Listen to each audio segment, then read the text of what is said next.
Hey y'all, it's me Alex. Today I wanted to do kind of a three-part little video, as in this video comes with 3 parts, not that this is going to be 3 separate videos. So I wanted to talk about some of my empties, so products I finished up, some products I want to finish up this year, and how my Pan That palette for 2020 is going, because I'm having some thoughts, and I am going to kind of tell you some of my strategies that I have going forward on that, and if y'all have any recommendations on how to actually get through this Pan That palette, I will also welcome that down below once I, get through the part of my struggles with it, if you will. So I'm going to begin with this little bag of empties.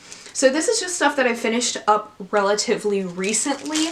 I don't really have a timeline as to when I finished each of this up. These are products that I do have like thoughts on, like little samples of things, and I also just want to get through this so I can actually throw this away like soon, please. Thank you. Okay, anyway, I'm gonna start with this. So the first thing that I finished up is this Trader Joe's Tea Tree Tingle Body Wash. This is like $4. I don't really use a lot of scented products on my body, especially in the shower, just because I do have pretty sensitive skin. My skin gets dry pretty easily, especially in the winter months, and I have like acne on my body, and I would like to not have acne on my body. So I got this Tea Tree Tingle Body Wash, and I think it's pretty good. I have another bottle that I'm also, like, there's maybe about this much left, so I do use this quite a bit. I do think that this is a really good product, and it does like make me feel pretty clean. It's not particularly remarkable other than I like it because it is good for my skin type, and it's pretty inexpensive, and I'm not too terribly fancy when it comes to body wash. Also just because I do like wearing perfumes and like scented lotions occasionally, and I don't want my like bath products to clash with that, so this one is fine for that. I finished up this Derma E Purifying Daily Detox Scrub. I love this. This is a holy grail product for me. I use it on my face and also on my chest if I'm like a little bit more broken out. This is one of the few things that really does clear my skin. I think that it is super nice. It recently went out of Ulta, but I think you can still find this at Target. And I don't know why Ulta would remove this because this is such a good product. I've said this before about this, but like, the feeling you get when you brush your teeth with a really minty toothpaste and then like drink water, it does that for your skin. And my skin feels super exfoliated and nice and soft, but without being like overly dried out, as like sometimes I know charcoal products can do that. So I think that this is a holy grail skincare product for me, and I hope to God they're not discontinuing it. Next I have a few skincare sample products. I got this Dermalogica Pre-Cleanse Balm as a point perk from Sephora. I got this because I knew that Jackie Aina really likes this product, and also because it was in one of those times when I was like almost out of makeup remover and I didn't really feel like I wanted to go out and like buy more, and I was still trying to figure out what makeup remover really worked for my skin and for my needs. I know Dermalogica is really expensive, so I kind of wanted to hate this, but I think it's fabulous and I really love this, and if I had like 50 bucks that I could drop on a makeup remover on a regular basis, I would. I think this is just super good. It got everything off really easily. I think the problem that I often have with makeup remover is that I'm a pretty heavy eyeshadow wearer, obviously, and a lot of makeup removers that aren't like makeup wipes tend to not be the greatest for getting like all of this off. There's always like some mascara left over, things like that, so I usually don't care much for it, but I have really been trying to move away from makeup remover wipes in the last year because those are awful for the environment and I don't want to participate in that. So I've since found the e.l.f. Bounce Back Jelly Cleanser, which basically does what this does. This one is a little bit easier to work with, the Dermalogica one, but the fact that this is like $10 as opposed to a full-size thing and this is like $50, this is fine. This is good. I don't need to splurge when I have this as much as I would love to have the disposable income to do that. So I have a couple samples of moisturizer. This was also in one of those times where I kind of really didn't want to go out and buy a thing of moisturizer when I didn't know what I wanted. and so I got some samples. So the first one, I'm gonna go with the one that I liked a little bit more, and that is the Drunk Elephant Proteiny Polypeptide Cream. That is a lot to say all at once, but I really, really like this. I completely just like cleaned this thing out when I used it, and I think that this is really great. To me, it's not worth the full amount of what it is, especially since I've since found a face cream that basically gives me the same effect as this, smells a bit better, and is also significantly cheaper. So I think that this is really good, and if this were to come up as like a 100-point perk at Sephora again, I would probably go for it. But as far as getting a full size or like even just spending money on it and not points that I would get at Sephora for buying other makeup from there, I don't really feel a need to. And the other one, I think Beauty YouTube might crucify me for saying this, but this is the Tatcha Dewy Skin Cream, and this really did not do it for me. Like, is it a bad product? No, but it really just didn't work for my skin type. When I first put it on, my skin feels really nice and hydrated, but it is so lightweight that when I would put it on after I like washed my face and showered and everything at night, including like the rest of my skincare routine, which is like a little bit of niacinamide at night, a little bit of vitamin C in the morning, the skin around like the tip of my nose and like on other like patchy parts of my face would be dry by the morning. So I would always pair this with like an oil or something to really keep my skin hydrated, but this didn't hydrate my skin enough on its own. So I think that if you have oilier skin than me, you would probably really like this because it's pretty lightweight. Like, I think it's a good product in that regard, in that it's not a super, super heavy moisturizing cream, but it really just didn't do it for me because it wasn't heavy enough for my skin type, and it just left me feeling dry by the morning, and I don't like that. Now for a skincare product that I really do like, and I've already bought another one of, this is the e.l.f. Hello Hydration Face Cream, and this is basically what I replaced the Drunk Elephant stuff with. This is like drugstore, it's $12. I think they've since changed it to Holy Hydration, so I think that this is a really good product. I love how it smells. So if you don't like things that smell, you might not like this. But I love how it smells because it smells like Nest Indigo, which is my favorite like high-end perfume that I would never actually buy because I can't drop that money all at once on perfume. If I can get it in a $12 moisturizer that really works well for my face, I think that's pretty awesome. So it has hyaluronic acid and peptides in it, so also peptide. So I think that really helps kind of give the same effect. It is very moisturizing. I put it on at night and my skin is nice and hydrated still in the morning, so I think that this is really great.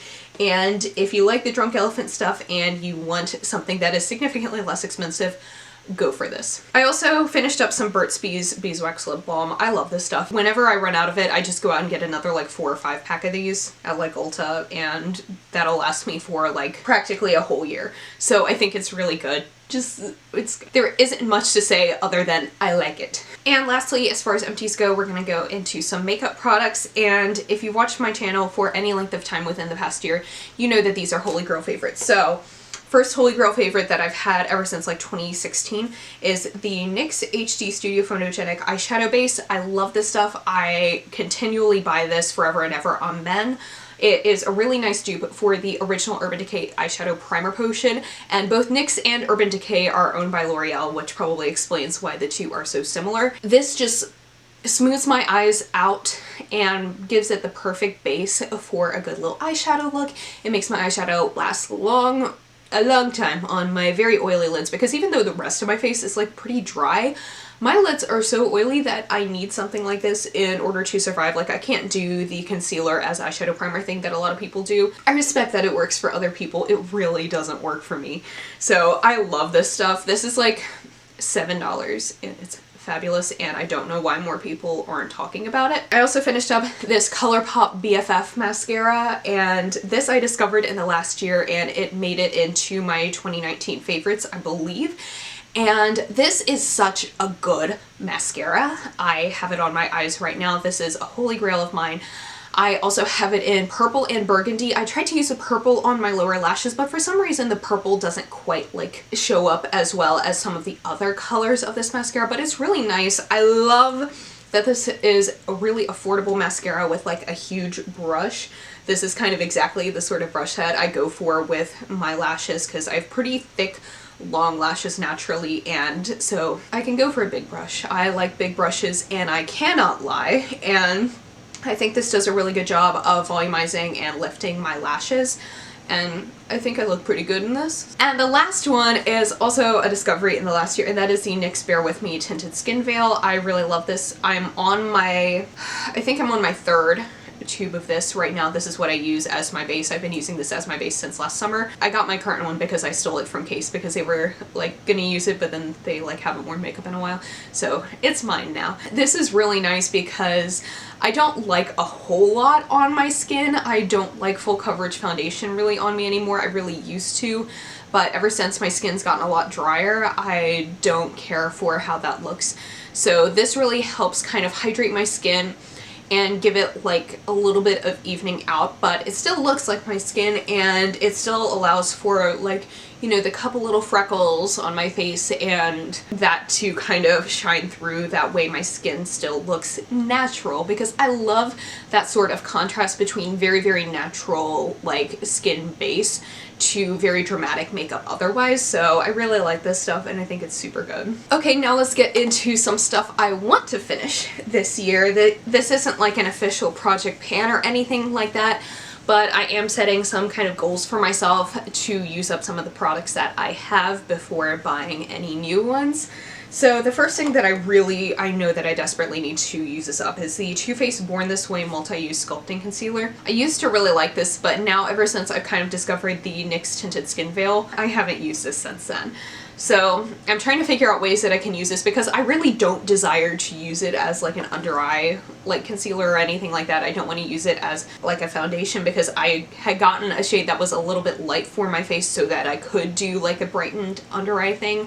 That I don't do anymore. So what I'm thinking I'm going to use it for is like when I'm doing eyeshadow swatches and stuff, I can use this as a base. You'll have seen that in my duping the Making Mauves palette from ColourPop video. Especially because since I've discovered that this arm is better to swatch on when I am doing like things in my dining room downstairs, like this is the best angle for that. I think that this would be a pretty good base for that, because it does kind of cover up the tattoo a little bit, but it still gives a good base for eyeshadow swatches. So that's kind of how I plan on using this up. I just don't want this to be in my collection anymore.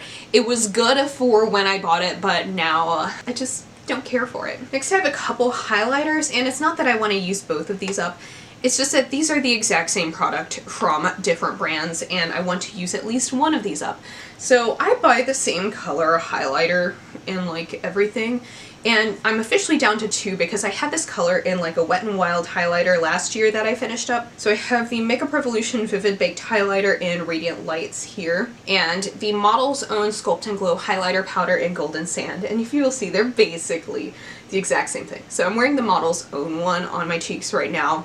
And I like this formula a lot better than I like the Makeup Revolution one. The Makeup Revolution one is a little bit more powdery, not quite as creamy. I've kind of come to the conclusion that I really need to stop buying the same highlighter in different brands over and over. Fortunately, I'm just down to these two at this point. I want to finish at least like one of these. I've already kind of hit pan in the Makeup Revolution one, so I think I can manage to dig into that one a little bit more before the end of this year, and you know, maybe just get it down to the Model's Own one, or if I just keep using this one, I'll probably finish it up, although I'm seeing a lot less pan in this one than I am the Makeup Revolution highlighter. I would really like to finish one, so that way my collection isn't so cluttered up with the same thing over and over, because I don't need the same thing in different formulas when I objectively like certain formulas over others. So I would rather keep around the ones that I like more. Unfortunately, the Model's Own highlighter that I prefer over the Makeup Revolution one has since been discontinued. I haven't been able to find anything from Model's Own in a while. I don't know what I'm gonna do about that.